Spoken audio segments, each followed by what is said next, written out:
All right, so we're back. Part 2. We're still talking about Love and Hip Hop, New York.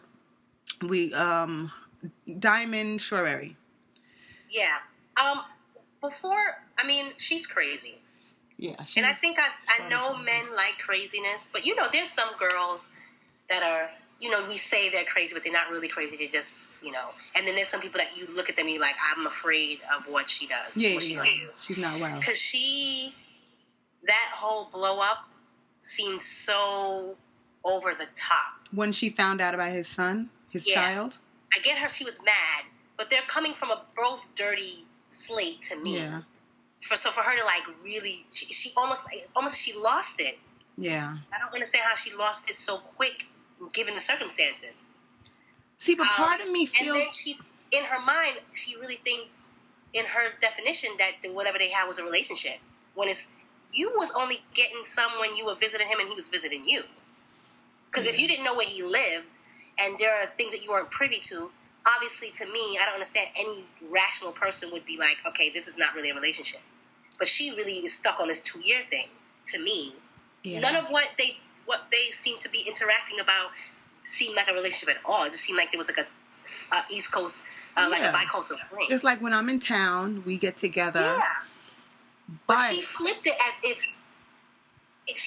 if she was like, it was like they bought an apartment together and they were going bi-coastal. You know what I mean? Like they had like really invested things. Yeah, I think it's a couple of things at play here. I think number one, she's young and naive, even though she's a mother and she's in her 20s. Like, she's not mature for her age.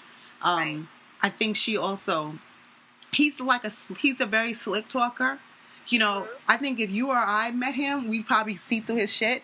But, he looks like he's got a lot of game. I could see him trying, playing shit and putting on the tears and the this and the that. So it's like you add the game with her immaturity. The fact that they're long distance, they probably never fight, never have any bad time, because every time you're together, it's like we only have a little bit of time together.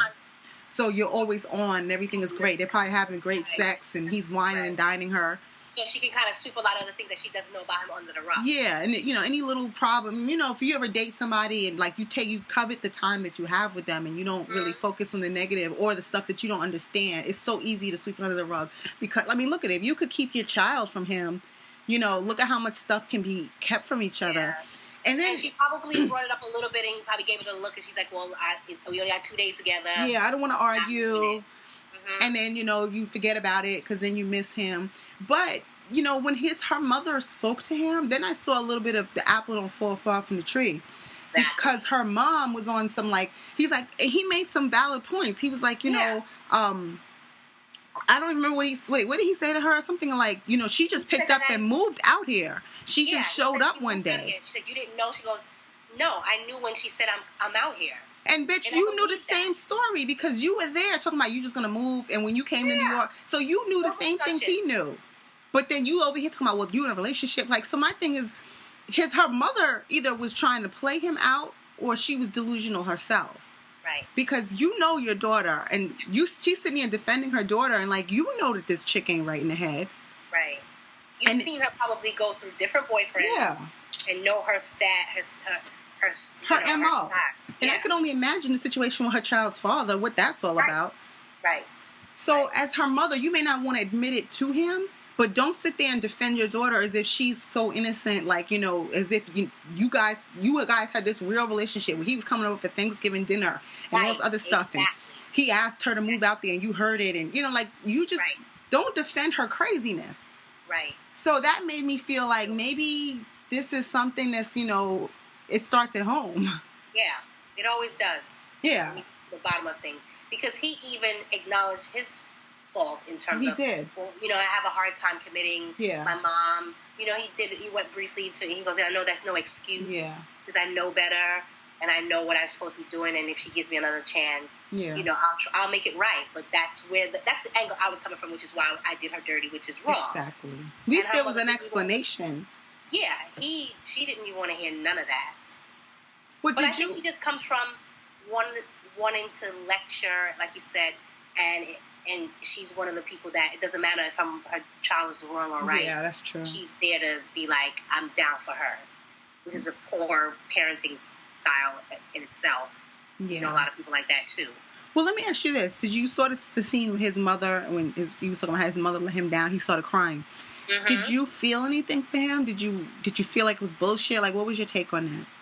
See, he's very so dead inside in terms of he's monotone. Yeah. But I believed it because he seemed like he was holding back tears. Yes. Like he was kind of looking at his mother, not wanting to look at his mother. He was aware of the camera. Whenever anybody's aware of the camera and kind of suck things back to me. Because sometimes you're like, not that Erica's aware of the camera, but she's aware of the camera in terms of I'm performing. Yeah. He was aware of the camera as if I didn't. I don't want to let them see me. I don't want this to be seen, but I know that they probably talked me into having to have this discussion on air. Yeah. You know, I signed a contract, and I have to have this discussion on air with my mom. Yeah. Not that I want to do it. Yeah. That's how I felt. So I felt really bad when he started to hold back tears and kind of didn't even, like, wasn't trying to look at his mother or the camera. Like, he was trying to avoid. Yeah.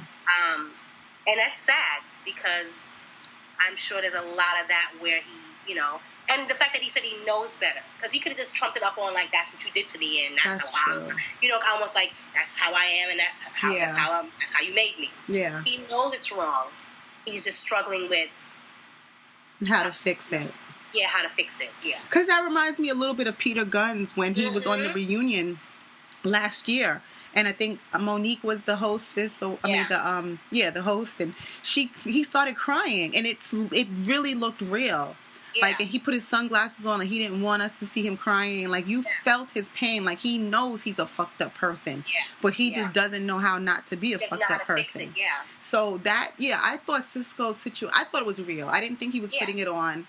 I felt for him, and I think it's harder for men because, like, for women, we go so quick till it was she didn't have a father, she didn't have her mother, she had a bad relationship with her mother, and we make excuses for women's behavior because of this. But when it comes to men, it's like we almost expect them to get over it, you know, but we don't expect women to get over it. Yeah, like, just tough it out, be a man. But it's like, real talk, how do you be a man if you've never been taught how to be a man? Not to say that gives you an excuse to just be wilding out, because there are male figures out there, but you fall back in old habits. Like, you may know, we all know better because you move through other people and you see other examples of what a good man is supposed to be. But if you haven't been that way most of your life, you see it and you know that's where you want to go towards, but you fall back on old habits. So you attract certain people, and then when you attract certain girls, you look at them like, well, she ain't shit anyway, so I'm not gonna be shit. You know what I mean? And then you wonder, well, why do I pick not shit girl? Because you ain't shit. Because you don't have the good sense. No real woman is gonna take you seriously because you come with bullshit. So you gravitate to the people that's going to. Well, you attract what you are. Right. Exactly. So you fall back in old habits if you have women that are gonna let you off the hook, and you just keep doing it because it's easy. It's like breathing. Yeah. You know, and to the point where you don't even realize you're doing it until someone, like you said, get hurt. Yeah. And until you're ready to change, until you hurt the wrong person or you hurt somebody you really care about, or you really see the ramifications of your actions. Like, I just saw that movie American Sniper, and with Bradley Cooper, and it's nominated for an Oscar. He's also nominated, and it was really good. But, like, without going into the whole story, you know, the premise started with his father and his father teaching him how to hunt, and that's how he became. Like, he always had like a gift for sharpshooting. And he became one of the best, like, snipers in American history. But it all started with his father taking him out to hunt, and, like, the lessons that his father gave him. And it was just so interesting. He had a younger brother. And so his father, you know, and his father seemed like a very rough, like, tough, no-nonsense kind of man, like, not very affectionate. But he seemed like he was a good father. And he told his son, this is not verbatim, but he said something along the lines, like, there are three people in this world. There are the sheep, there are the wolves, and there's the sheepdogs. You know, the sheeps are victims. The wolves are the bullies because they take advantage of the sheeps, and the sheepdogs protect the sheeps from the wolves. Right. He said, don't be a sheep. He's like, I'm not raising no sheep. Basically, sheep's are pussy, right? Don't be a wolf because you're a bully. That's not a nice person. You be a sheepdog. You protect those who can't protect themselves. And he took that with him. And, like, you see one scene when him and his brother are, like, on the playground, and this big bully, this little fat kid is beating up his brother. He comes in, he beats the shit out of the bully. And when he's explaining to his father later what happened, because his little brother's all beat up, and his father's kind of mad at him, like, you know, you let yourself get beat up, and he's like, well, you know, kind of like it wasn't my fault. And then the main character was like, I fucked this bully up because he was fucking up my brother. Like I was the sheepdog, like you told me to be. So then it kind of goes into life, and he enters the service, you know, then he does all these tours in Iraq. He keeps going back, even though his family doesn't want him to. But what it is in his head is, I'm a sheepdog. I protect those who can't protect themselves. Against any means necessary. Any means necessary. Even if that means I got to leave my family, even if I got to risk my life, I'm out here to protect my country. That's the message that he was driven by. And it was a message he learned as a child. And you don't realize sometimes how significant, how impactful words are when you're a child, and how they're interpreted and how people see them. I mean, that was a noble thing on his part, but it kind of messed him up because he ended up with like PTSD and stuff like that, and it, you know, messed up his family. But that he was doing it based on a noble principle. So. Right. I say this all to say is that we don't realize how significant the words we share to children are, and how they impact somebody for the rest of their life. So in that instance, it started off as a good thing, like taking care of other people. That's a good thing. But on the flip side of that, if you give somebody a negative message, they run with that. Of course, and they take that through their entire life. And then they get on this like cruise control where they're not even in control of the situation anymore. Their foot's not even on the gas. They're just going. Them. Yeah, it's controlling them, and they don't even know why. I bet you if you asked him, he probably wouldn't even know why. Maybe he didn't even remember that story, but it made him who he was. So that's where like the importance of having a strong parent in your life, man or woman, really sets the tone for who you are. And without that, you kind of just left to your own devices, and you kind of just have to figure it out as you go along. But the sad thing is, along the way, you make a lot of mistakes, and some mistakes can't be undone. Yeah. And the thing about it is, too, again, to add to what you're saying, if you're surrounded by the right people, young enough, you can kind of make that switch. Yeah. But if you're not, and you get older, again, no matter how much you see the right thing in front of you and the right people, and you're around them, you're going to fall back in old habits. So you may be like, I could be a man, you know, ain't shit, whatever, and then I get around a Barack, and I'm like, wow, you know, he inspires me, but I'm around him for probably a millisecond of time, like you know what I mean? I rub circles with him. He's not in my life. He wasn't in my life when I was young, so I know that I want to be like him, but I don't know how to be like him. But when I go back around my own way and he's out of sight, I'm back to, and it might last for a couple of weeks, like, you know, he gave me some inspiring words, and I'm going to take it. But when I get back, it's kind of like a eating habit, sort of like that. If you are not strict with it, and you're going to fall back into the same thing that's comfortable for you. You're going to surround yourself with the same people. You will. And it's just one of those things. And I think that's why, even though they know better, some men, they just don't know how to do better. No, they don't have the capacity to do better at this stage in their life. And like you say, there's a quote in sports, like, you know, you play the game the way you practice it. So if you keep practicing and doing some shit, and that's why, like, in sports, drills are so important, because it becomes like a memory thing. So you don't even think about it. You know, you making moves based on memory. It's like, you know, muscle memory, that kind of thing. Like, you automatically go into a zone when you're in a certain environment without thinking, this is what I need to do next. But the only way you get there is by practicing it over and over again. You have to. You have to be able to. You have to be in an environment where you're like almost demanded to do this for a long period of time for it to sink in. If you're only touching those people or being influenced by those people a couple minutes of the day or out of the week or out of the month, it's not going to settle in. Exactly. So that's why I say, I do feel bad for some of the men who do make these mistakes if they haven't had a positive man, or even had a man in their life, but maybe not a positive man. It really, really makes a difference. And I think it's a little bit easier for women, because women are more nurturing. And even if you don't have your mother, women will be more likely to take on another woman under her wing and be like an aunt, a grandmother, that kind of thing, where you can learn from them, big sister, that kind of stuff. With men, it's like, you know, there aren't that many there to begin with. They don't have the skills. Some of them don't even have the skills already, what it takes. So it's like, or they have their own children, their own responsibilities. They can't take on another one. You see what I'm saying? It's challenging. Yeah. So I understand, but not that it gives them an excuse, but I understand. And that's why I feel bad too for some, like, I think there was another interview that they were saying about men. It's almost like a thing to say that their wives are always giving them a headache. It's kind of like a banter, and some of them are actually really happy, but it doesn't play well if you go, I'm really happy at home. You know what I mean? So they kind of, some men put the false thing out there as if marriage is such a bad thing. You're trapped. You know what I mean? It's such a thing. When it's at least a large percent of men are fine. They love their wives and they're happy, and but we don't see that end of it because it's not good to say in public, because most people that aren't happy gonna look at you like, well, so what? You got a good wife and she's cooking and she's doing this and you're happy.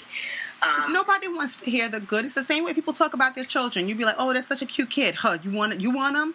Right. These kids, oh, your kids are so cute. They're driving me crazy. Like, that's just human nature to be self-deprecating. Which is unfortunate because we say something negative about something. It's like we almost can't take a compliment, or we don't want to seem like we're bragging, so we say the negative even though it's really not negative. Yeah, it's not that negative. Or it's a little but it's not as bad as you're making it out to be.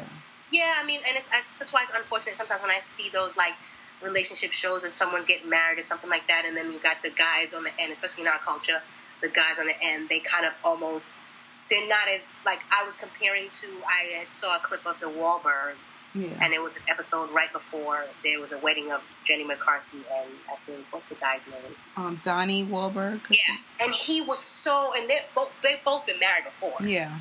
They have kids, and he was so happy. I just kept looking at how happy he is when he was with his new kids in a new block, was coming in for their wedding, and they were, like, sitting around, and, like, he was so happy.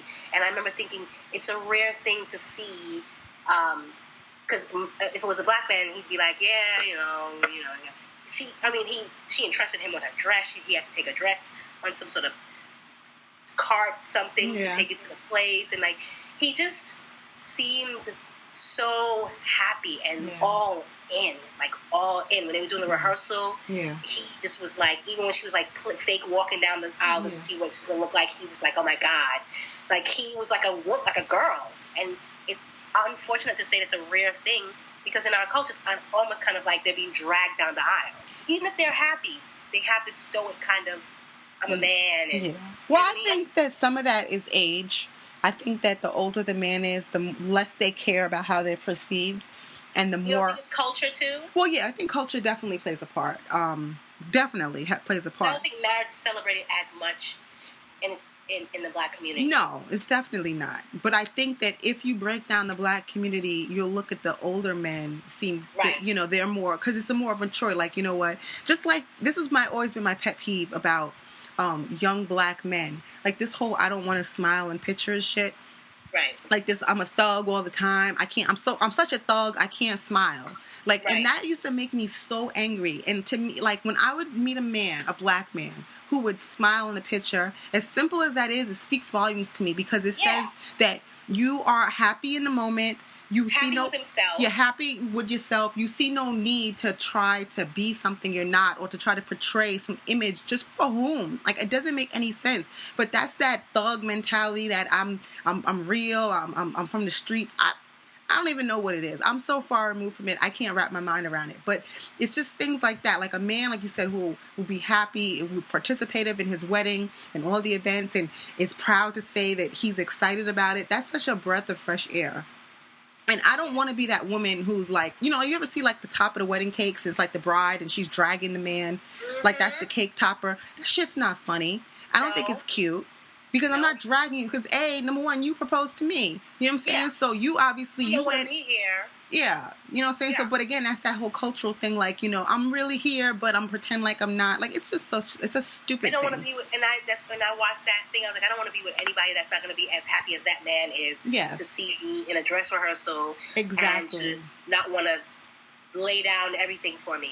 Exactly. I don't want you to play hard. I don't want that kind of man. Yeah, that's for the birds. Like, if we're still doing it, especially this game, especially at our age, like if you still have to be that dude, then we're not we're not right for each other, because life is too short. If I'm not bringing you enough joy that you're ready to tell the world about it, like, if to display that to the world, then we don't have no business together.